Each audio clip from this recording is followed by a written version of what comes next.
Hello lovely people, Kitten here. This month, April, is Easter. So I have got an Easter basket pattern for you.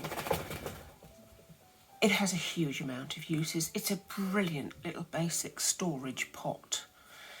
It's big enough that you can use it to fill it full of Easter treats, but you could use it equally for a baby shower or for Christmas and fill it full of things. I'm giving you loads of options for patterns. Add handles, don't add handles. Make it your own, and happy Easter to you.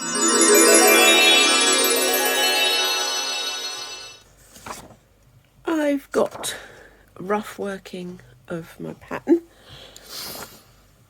I'm going to work this in 2 strands of double knitting because, as we know, 2 double strands of double knitting makes a chunky weight. I've got these 2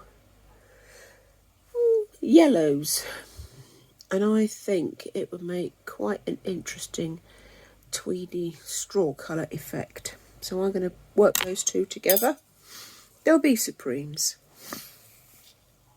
because that's what all my yarn is really. I've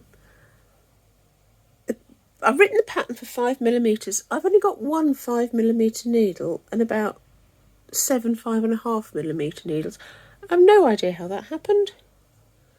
I'm not going to worry about it. It's a basket that you're going to put Easter eggs in to give to the kiddies. The kiddies won't care. It'll have a similar effect. It'll just make the fabric a little bit tighter. So here's your cue. Don't stress over little things like that. It is not important. It will be absolutely fine. It's knitting. It'll be fine. Right, so we are going to cast on, as we always, off we start. We're going to cast on 8. Loop around the fingers. Bring this up through. Slip it on like that. Cast on. Well, if you're working 2 strands together to get your double knitting, to get your chunky, you do have to concentrate for the first couple of rows until the baseline establishes itself. Once it does, it sets together perfectly nicely in its little loop together, and you can work it as one yarn. And as you can see, there's no magic trick. We are just casting on. There's nothing special you have to do. Counting them might be useful. 1, 2, 1, 2, 3, 4, 5, 6, 7, 8. Well, there we go. And we're going to go straight into the increase. We want a hard increase straight away. I'm going to knit into the front, take it round into the back. Make sure you get both loops in the back, into the front, do your swoop. You can see the gap underneath there, straight into the back.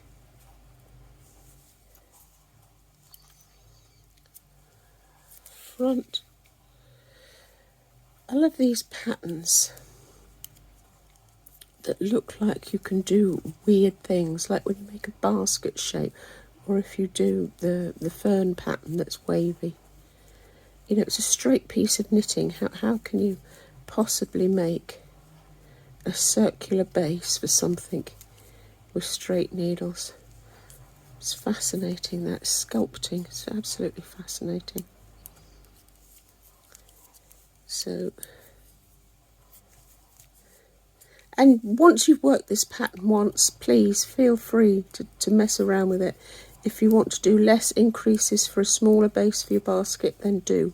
If you want to do more increases to make a bigger base for your basket, then do. If you want to work it in super chunky, that's absolutely fine.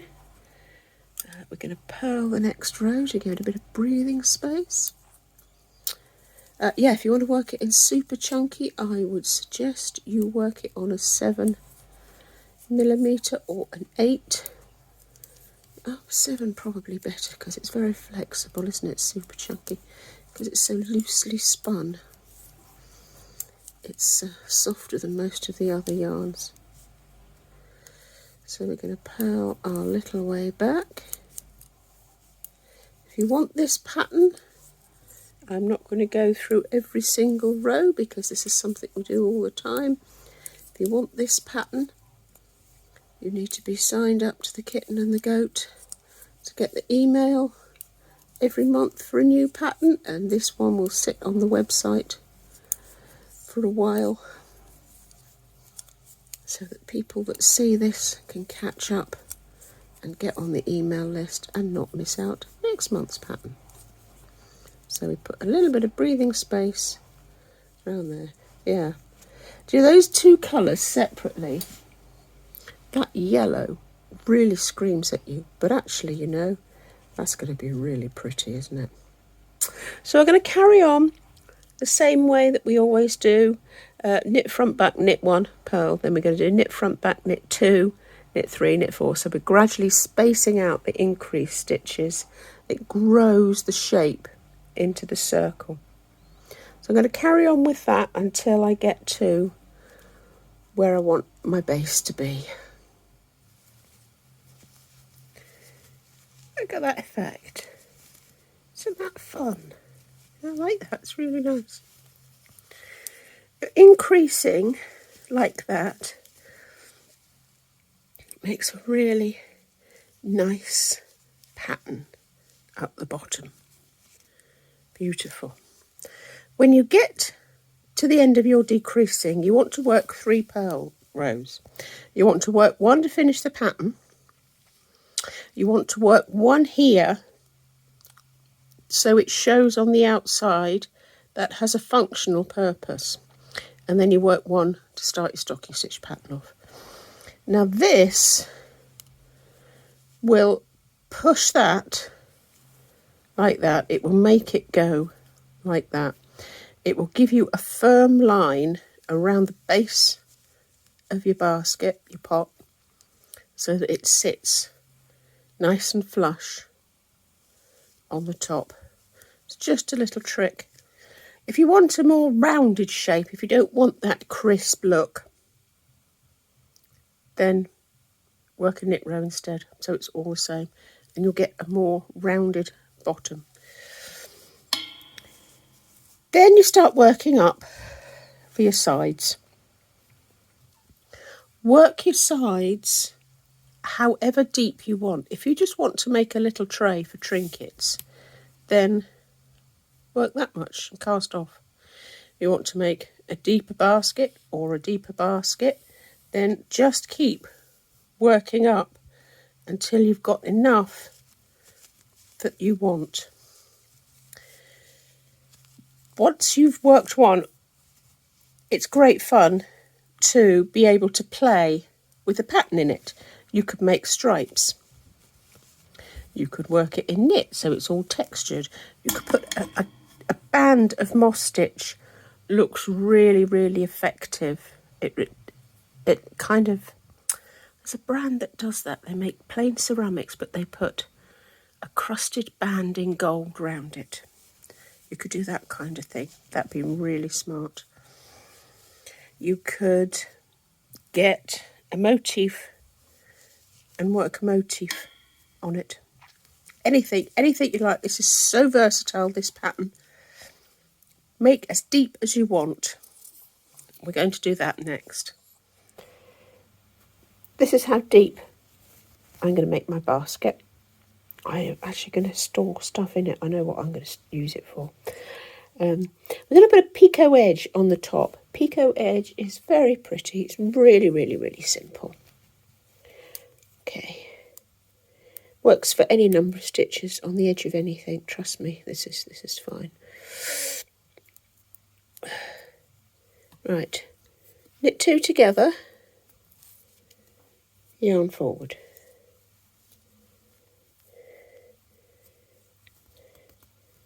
Knit 2 together. Yarn forward. Knit 2 together. Yarn forward. knit 2 together, yarn forward. By now the double yarns are well established in their little spaces, so it's not difficult. You can just potter along, and that's it. That's literally it. Yarn forward, knit 2 together all the way along. And if you've got one left at the end, well, just knit one. Doesn't matter, it's absolutely fine. What it does is make a hole. Once you've got to the end of the row, you knit 3 or 4 more rows in the stocking stitch pattern, and then you fold it over to get a pretty pattern. We haven't got that far yet. There we go. This is our shape. You will find you have a row of holes. To get the dumpy little picot edge, what you do is you find it folds over very easily. Fold it over so you can see your little bumps, and then just sew across, all the way across like that. Then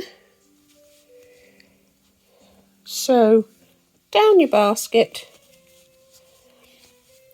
and into the base. You will find the base, once you sew it together, automatically will sit round in a circle. Here's our basket. The picot makes a lovely edge, gives it a bit of strength, reinforces it. If you want the bottom to be strong, put a piece of cardboard in there, hold it firm. You can add 1 or 2 handles. You can make an I-cord handle. You could make just knit a big wide strap. You could use ribbon. You could use anything if you wanted to make a handle. You could put a bow on the front. Yeah, I'm pleased with that. I think that's really cute. I'm going to put a bit of cardboard in the bottom for strength, and I'm going to use that in my sewing room for storage.